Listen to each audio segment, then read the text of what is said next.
In today's video, I'm going to teach you how to present to Google Meet right from a file. Google Meet is a powerful tool for virtual meetings and presentations, and being able to present directly from a file can streamline your workflow and make your presentations more efficient. Let's dive into the process. First, you need to start by navigating to the file you want to present. If your file is a Google slide, for instance, open it up in your web browser. Make sure everything is set up exactly how you want your audience to see it, as this will be the foundation of your presentation.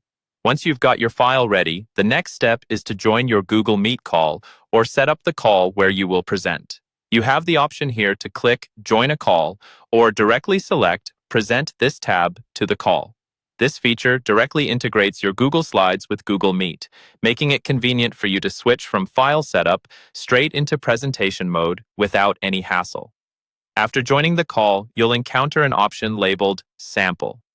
Clicking on this is crucial as it allows you to bring your file forward in the meeting environment. Think of this as having a backstage pass.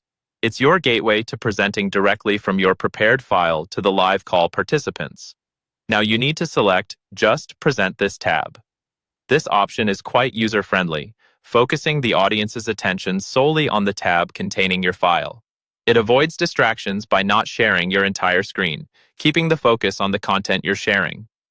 For presenters, this means more control, and for viewers, a cleaner, more professional experience.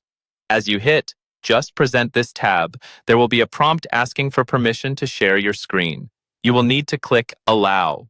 This is a necessary step to let Google Meet access the content of your file. Don't worry, this permission is specific to the session you are currently in and can't be misused outside of that. Finally, if you want everyone in the call to have access to the file, whether it's for later reference or collaborative discussion, click on Share File in Meet Chat. This shares the file link right in the chat, making it easy for participants to download or view the file directly from their devices. It's a practical tool for ensuring your audience can engage with your material both during and after your presentation. And there you have it, a seamless, efficient way of presenting right from a file in Google Meet. By following these steps, you're leveraging technology to make your presentations smoother and more interactive, keeping your audience engaged and your content front and center. So go ahead, give it a try in your next virtual meeting, and watch your presentation skills soar to new heights.